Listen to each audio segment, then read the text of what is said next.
Jolly good. Well, good evening, everybody, and welcome to this Cabinet meeting, 17th of February, 2021.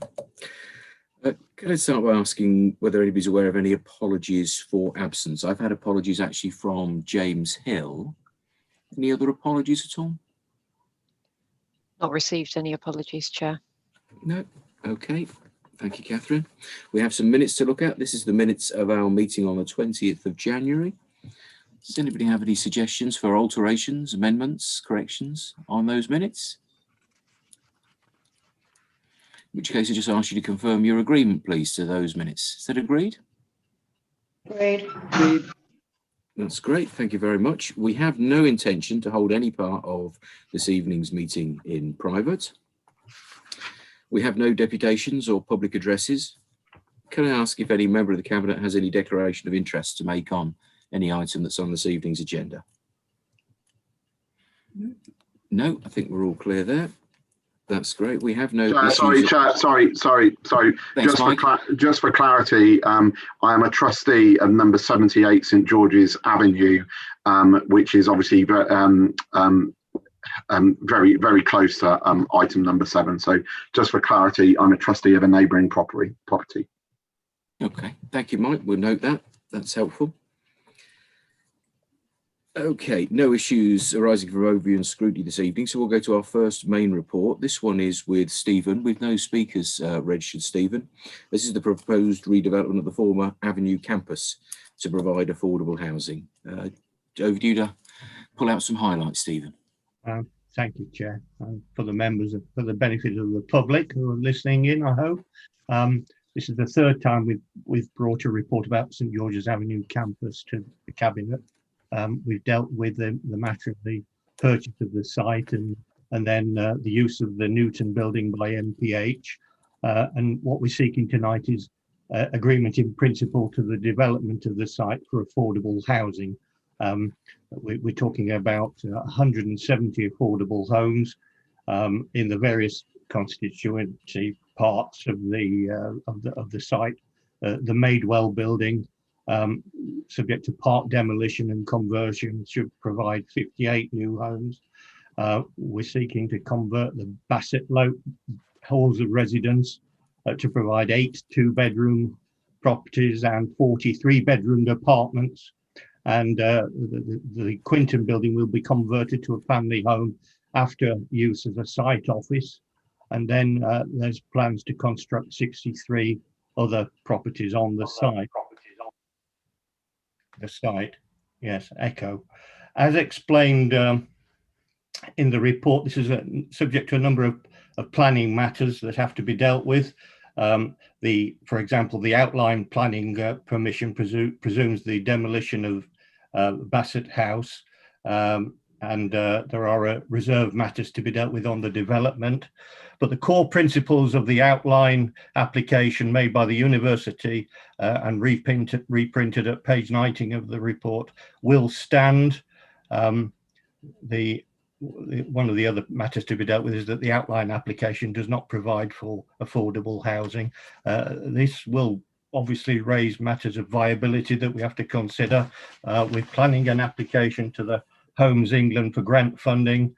We'll be looking at the merits of other options, such as the use of capital receipts from right to buy and the possibility of mixed tenure scheme where market rental properties would subsidise the development of the site. The report explains Northampton Partnership Homes' next steps in the process in design, development and construction. And I take you to the recommendations at 2.1 for the approval of the proposals in principle. Thank you, Stephen. That's great. Just to add to your comments, actually, not only is this the third time we've had this back, but of course all reports go through a drafting process where the Cabinet get a regular review before these meetings. So anybody who doesn't think many questions are being asked, those questions have probably been asked already. Having said that, anybody have any points they wish to make on this, or any queries, anything they want to clarify at all?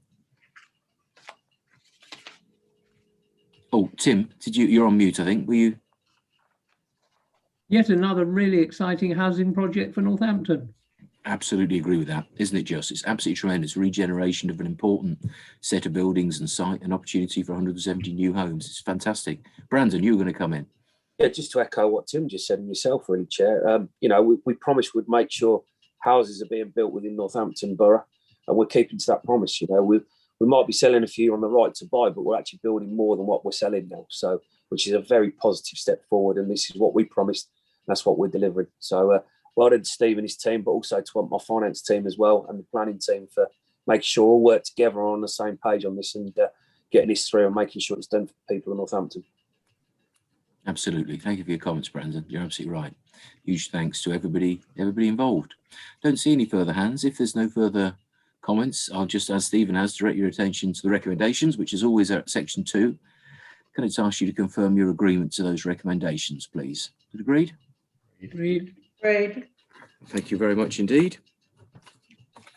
Takes us on to our next report, which is with Tim. Again, no speakers registered on this one, Tim. It's 24 Guildhall Road, contractor procurement and NN Contemporary Arts relocation. Tim, over to you. This is, again, another exciting project in the Cultural Quarter.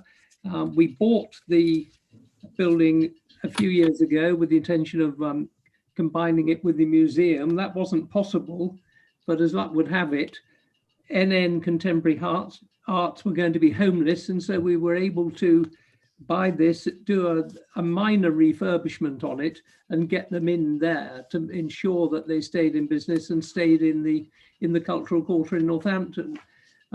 We've since secured funding to improve the building and also carry out essential repairs through SEMLEP and the Getting Building Fund.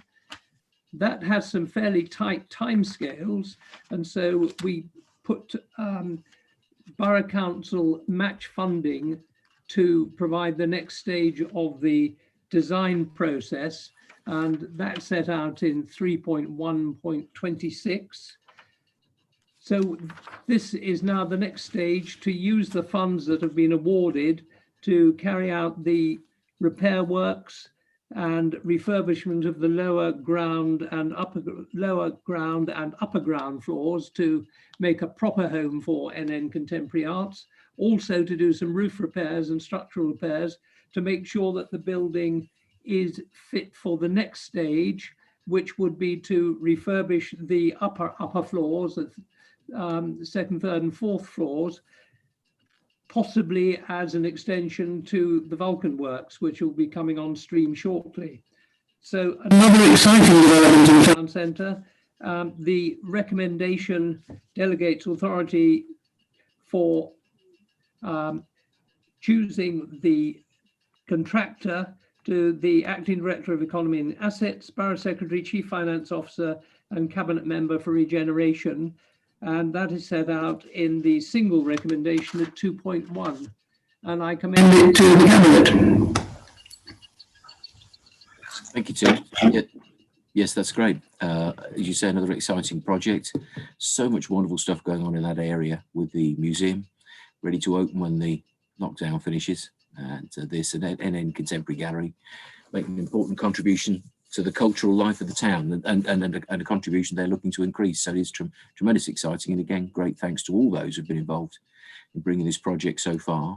Don't see any hands. Anybody have any questions or points that they would like to raise?